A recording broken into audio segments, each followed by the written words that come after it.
Ngayong araw guys ay samahan nyo kami sa ating ika-4 na episode ng ating Free Haircut Adventure.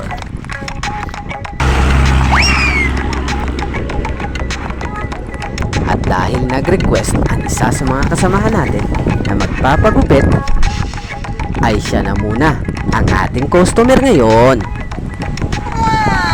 Pero dahil libre ang gupit na ito, ay nagdala siya ng mais para papakin natin. At eto pala ang lugar kung saan natin siya sesentensyahan. Gugupitan. Mapanggupay. At nandito pala tayo sa isa sa nakatagong paraiso dito sa aming lugar.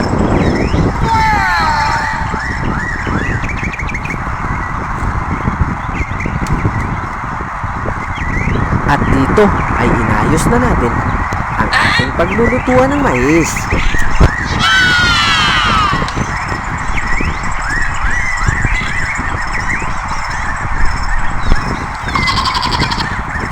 At eto guys, yung mga dala niyang mais.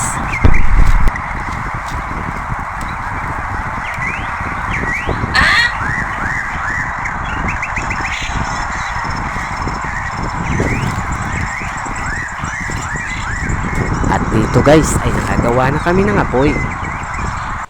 Pero dahil summer ngayon ay kailangan nating siguraduhin na hindi ito kakalat.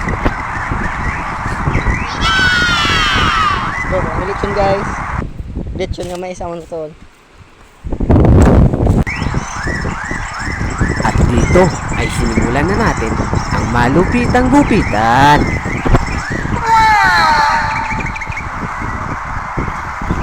Habang tayo'y abala sa paggupit, ay may nag-iihaw na rin ng mais.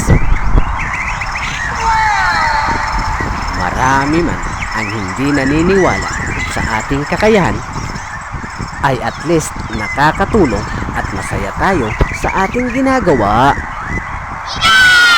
At habang tayo'y abala pa rin sa paggupit, ay may nagbubulungan sa likod. Tignan nyo!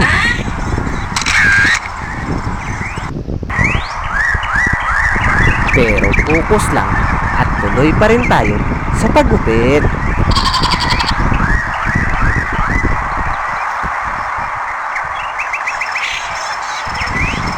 At nang matapos na nating markahan ang kanyang buhok, ay eto ang naganap.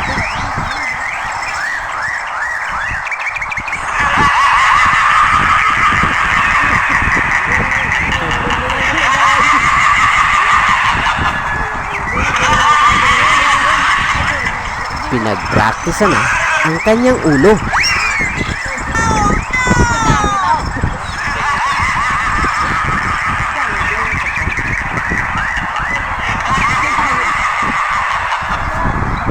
At eto pa ang isa.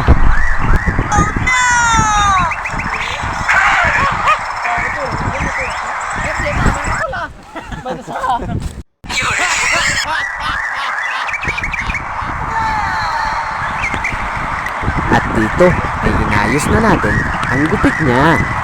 At baka umiyak pa siya.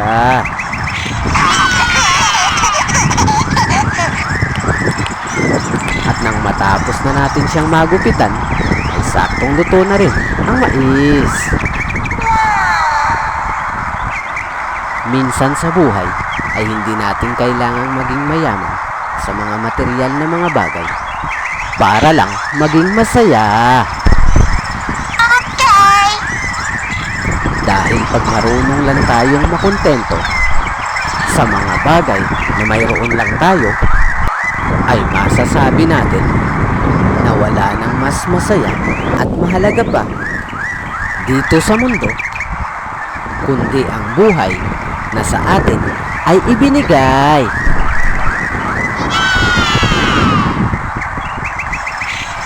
At bago tayo umalis dito sa lugar guys, ay sinigurado natin na wala tayong maiiwang mga kalat.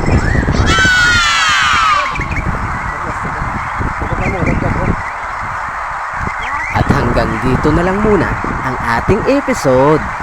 sa plastic. dahil aabutan na tayo ng ulan.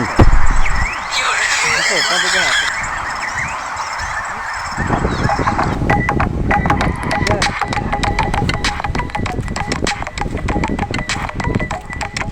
Kaya hanggang sa susunod na naman ulit guys.